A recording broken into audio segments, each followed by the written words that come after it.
इस वक्त हम लोग रांगाटाड़ चौक में मौजूद हैं और ये धनबाद का व्यस्ततम इलाका कहा जाता है।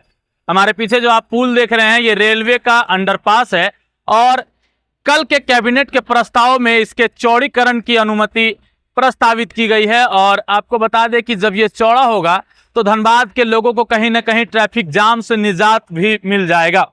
बताया जा रहा है कि इसको 2 वे किया जाएगा और इसके चौड़ीकरण के बाद कहीं ना कहीं जाम से छुटकारा मिलने की बात कही जा रही है।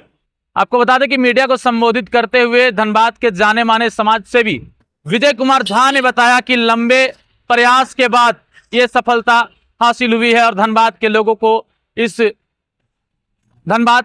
ये सौगात मिली है। उन्होंने बताया कि झारखंड हाईकोर्ट में अपील दर्ज करने के बाद कहीं न कहीं झारखंड सरकार के द्वारा इस कैबिनेट प्रस्ताव को मंजूरी मिली है और इस रेलवे अंडरपास के चौड़ीकरण का काम शुरू किया जाना है। साथ ही उन्होंने क्या कुछ और बताया वो हम आपको सुनाते हैं।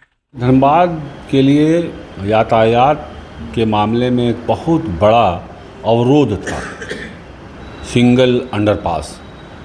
डबल अंडरपास बने, पुल की मरम्मती हो, इसके लिए मैंने और धनबाद कोर्ट के सीनियर वकील श्री राम पुनीत चौधरी जी ने 2021 में ही रांची उच्च न्यायालय में पीआईएल किया था, जिसका संख्या 470 ऑफ 2021 है। मुख्य न्यायाधीश झारखंड हाईकोर्ट जस्टिस संजय कुमार मिश्रा और जस्टिस आनंद सेन के कोर्ट में हम लोगों के पीआईएल की सुनवाई हुई। हम लोगों ने 8 आदमी को प्रतिवादी बनाया था। भारत सरकार सहित chairman railway board, NHAI, zonal railway, regional railway और उपायुक्त धनबाद और राज्य सरकार, 8 प्रतिवादी बनाए थे। सभी जो भी अपीयर हुए सब लोगों ने हम लोगों की बात को सहमत हुआ कि हाँ रिपेयरिंग की आवश्यकता है, क्योंकि हम लोगों का दावा था कि पिछले 50 वर्ष में जब पुल बनने के बाद कभी मेजर रिपेयरिंग नहीं हुआ है और गाड़ियों की संख्या 100 गुना बढ़ गई। जब पुल का उद्घाटन हुआ उस समय से जब हम लोगों ने पीआईएल किया 100 गुना संख्या बढ़ गई। उसका प्रमाण था DTO में रजिस्ट्रेशन, गाड़ियों का संख्या पर्याप्त था। और हम लोगों ने फोटोग्राफ्स दिए थे पुल के नीचे की जर्जर स्थिति, प्लास्टर गिर गए थे, सारे सरिया बाहर आ गए थे, सारे सरिया में जंग लगा हुआ था। फोटोग्राफ्स देखने के बाद इसका जिक्र भी माननीय उच्च न्यायालय ने किया है अपने आदेश में कि फ़ोटोग्राफ्स देखने से लगता है कि कभी भी फैटल एक्सीडेंट हो सकता है।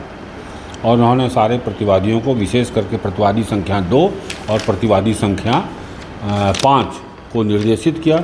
2 हैं national highway authority of India और 5 है मिनिस्ट्री ऑफ रेलवे, मतलब रेल अथॉरिटी और रोड अथॉरिटी। चूँकि वहाँ रेल भी गुजरती है, रोड भी है, तो दोनों अथॉरिटी को हम लोगों ने पार्टी बनाया था।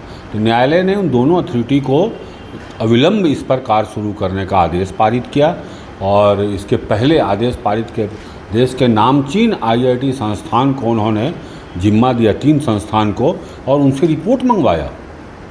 और उस समय पुल बंद किया गया था 3 दिन या 5 दिन के लिए और उस पर हैवी लोडेड हाईवा को खड़ा करके 24 घंटा और उसका पूरा इलास्टिसिटी चेक किया था और कोर्ट ने रिपोर्ट मंगवाया था। और अंततः 20 मार्च 2023 को न्यायालय ने आदेश पारित किया सभी जिम्मेवार संस्थाओं को, चाहे वो रोड की अथॉरिटी हो चाहे रेल की अथॉरिटी हो, अविलंब उसको सुधार करने के लिए, काम करने के लिए और जो परेशानी है उसको दूर हो उसके लिए उन्होंने आदेश पारित कर दिया। कई ऐसे लोग हैं जो काम का श्रेय लेने की बात करें और सोशल मीडिया पर भी श्रेय लेने दीजिए। हम लोगों ने 2021 में ही पीआईएल किया था, वह चुनावी वर्ष नहीं था। 2019 में ही चुनाव हो गए थे और 2025 में होना था। हम लोगों ने तो 21 में फाइल किया था जब दूर दूर तक चुनाव नहीं था और न तो मैं उम्मीदवार था ना ही राम पुनीत बाबू उम्मीदवार थे।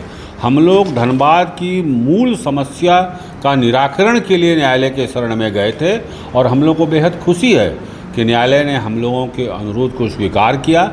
हम लोगों के जो डिमांड थे उनसे सहमत हुए और उन्होंने आदेश पारित किया और अंततः कल राज्य सरकार के मंत्रिमंडल ने भी निर्णय दिया हम लोगों के जो मांग थी हम लोगों की उस पक्ष में।